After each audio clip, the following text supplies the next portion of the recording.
What is needed to get married? I believe it varies from person to person, but for me, trust is paramount. We sometimes hide unpleasant things out of concern for our partner. However, I believe that couples should share everything, be it joy, pain, or sadness. My name is Lucas Miller. I work at a general hospital in New York City as a medical resident.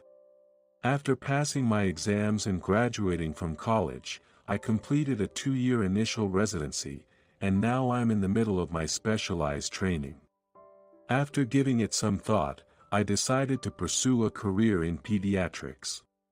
I've always loved kids, and above all, I feel that if I can help these young futures, these potentials, even in the slightest, then I should. Compared to adults, children have small and vulnerable bodies, but their energy is immense. I want to help rejuvenate that energy when it's diminished by illness or injury. Maybe it's because of my fondness for them, but children tend to warm up to me quite often. So, I usually don't have kids crying during checkups, at least, not after they've met me a few times. Interestingly, I was born with a very deep voice. It's so distinctive that it might even be considered a feature. Some people have complimented me on it, but it seems to be too low and intimidating for kids. I wonder if I sound like a villain from a cartoon or superhero show, because most kids are taken aback when they first hear me. From that point, boys might get excited, but I once had a girl cry because of it.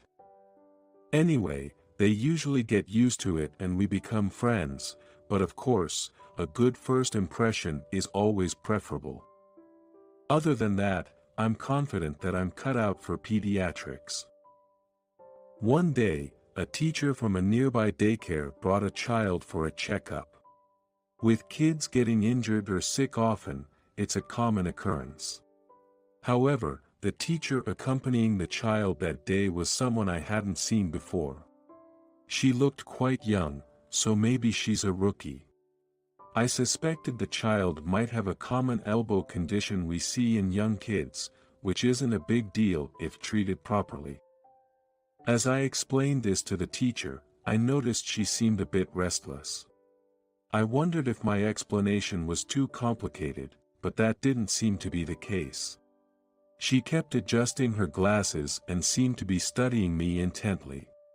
She looked a bit suspicious, and I wondered if maybe she had vision problems. It's probably an action taken out of a strong desire to see something clearly. Or perhaps my voice was so deep that even she found it unsettling. She continued to look at me like this throughout, but otherwise, the appointment went off without a hitch. That was about a fortnight ago, and amid the daily hustle and bustle, I'd almost forgotten about it when Dr. John Smith, the chief of the surgery department, called me in. It's uncommon for a pediatric resident like me to be summoned by the chief of surgery.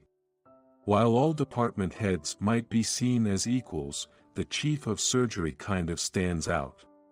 From the perspective of a resident like me, he's almost as unreachable as the hospital director. Even just hearing that I'd been summoned made some of my colleagues and seniors tense up. Did I do something wrong? With a heavy heart, I went to Dr. Smith's office.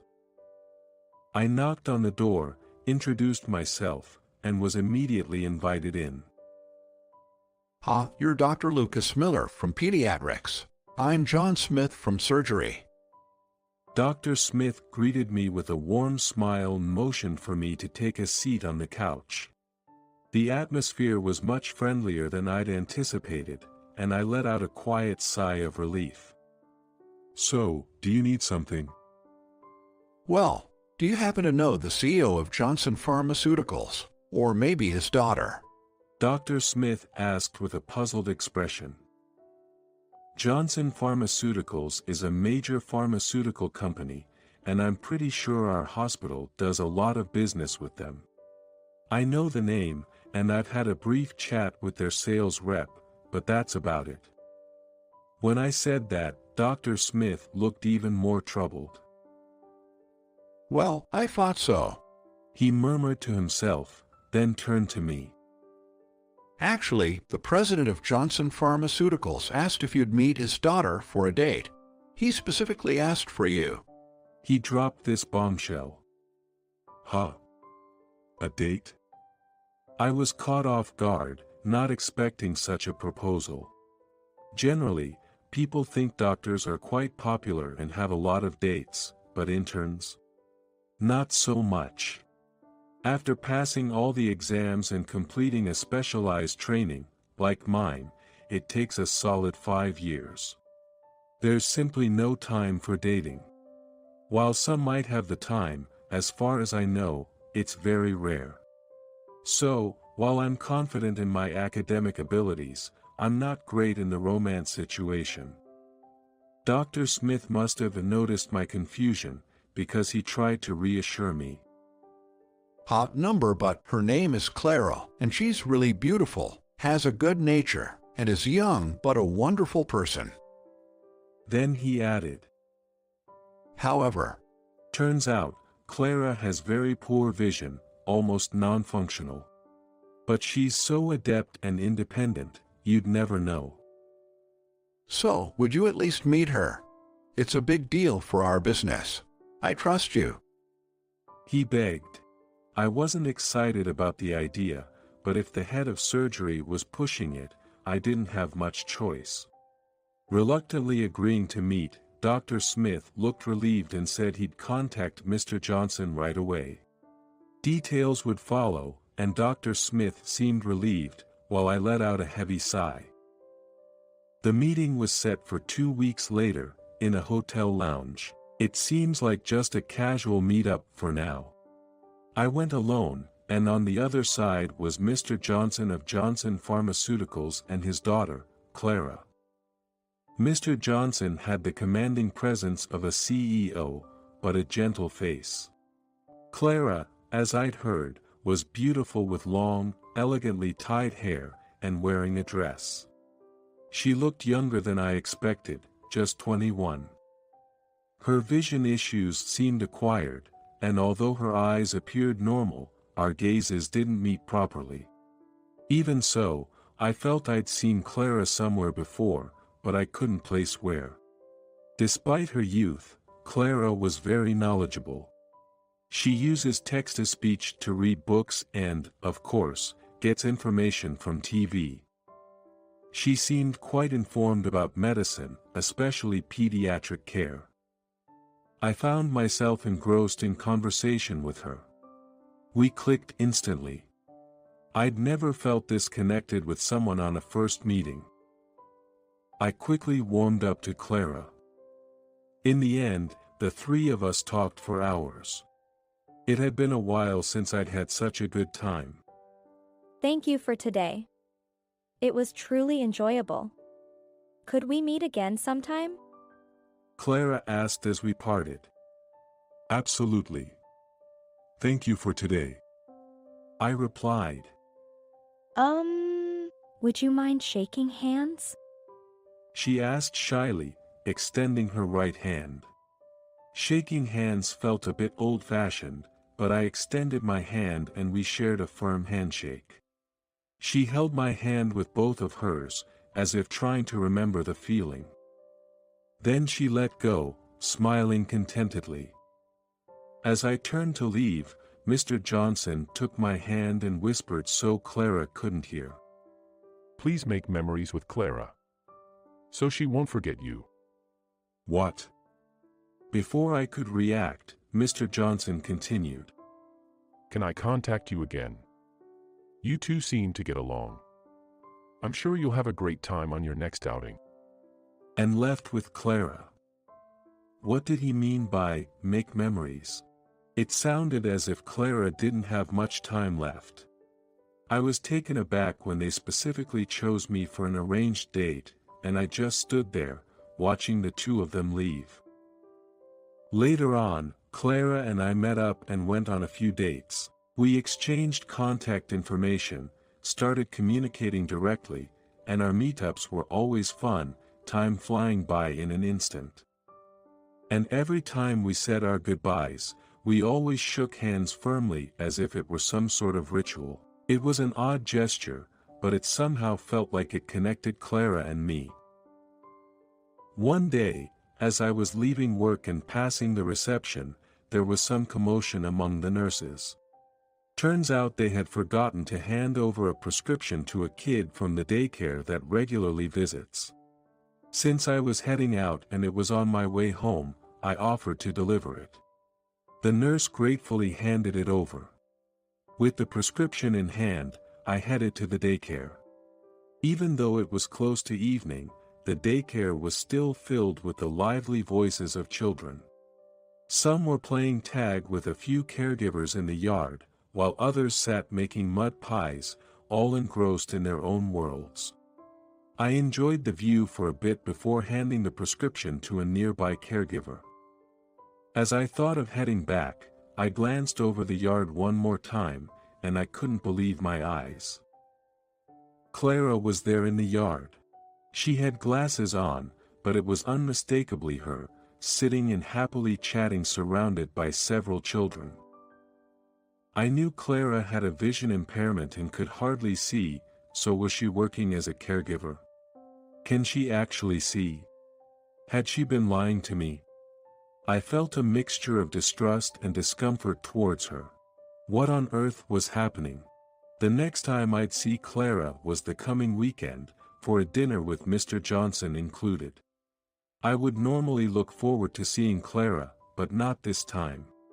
Ever since spotting her at the daycare, feelings of distrust and disappointment had been brewing inside of me. We were building trust towards a potential relationship, and now it felt like a betrayal.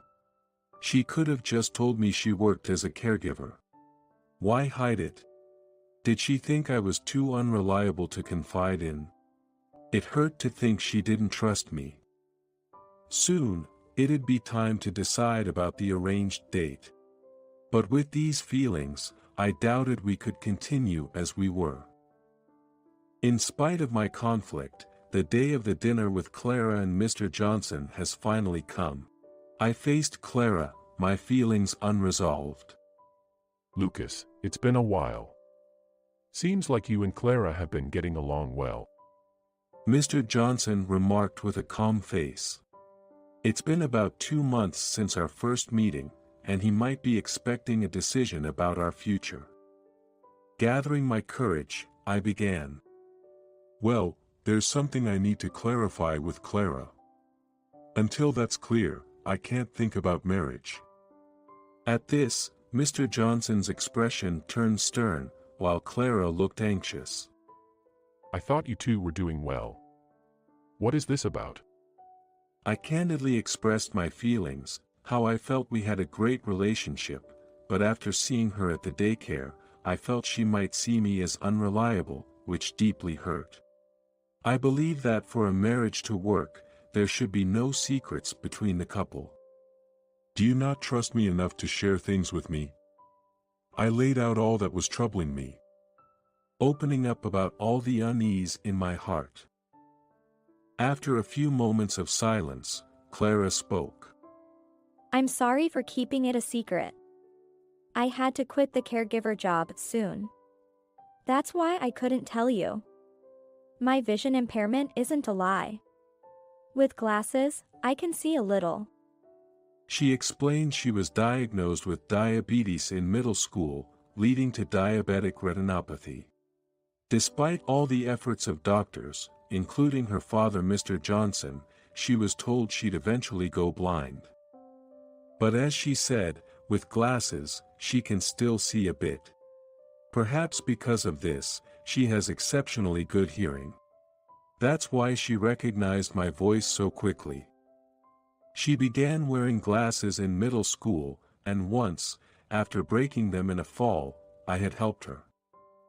I took her hand, which she could barely see, and led her to her destination. At that time, I couldn't come to terms with going blind and I was in a state of despair. But when a complete stranger like you reached out to help me, I realized there are people who would lend a hand.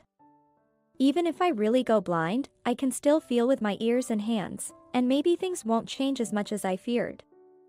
While she finally achieved my dream of becoming a preschool teacher, she'd have to quit once her vision deteriorates further.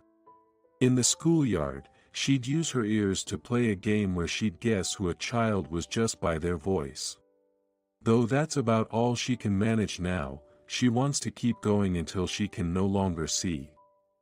When I brought children to the school because we were short-staffed, I recognized you immediately by your voice. I desperately wanted to meet you and know more about you before I lost my sight completely. She said. So I asked my dad, even knowing it was a stretch, to create an opportunity for us to meet. It seems she purposefully didn't wear glasses so she could remember me by my voice and touch, even if she couldn't see. The arranged meeting was just an excuse. I only wanted to meet, but my father turned it into a formal affair. You don't really have to marry me. Just knowing you give me courage. She tearfully explained. Come to think of it, I recall helping a student who'd broken her glasses outside the university gates. I had no idea that girl was the very Clara sitting in front of me now. I apologized to Clara and her father, Mr. Johnson, for abruptly confronting her without understanding her situation. I was pushing my feelings and not considering yours, Clara.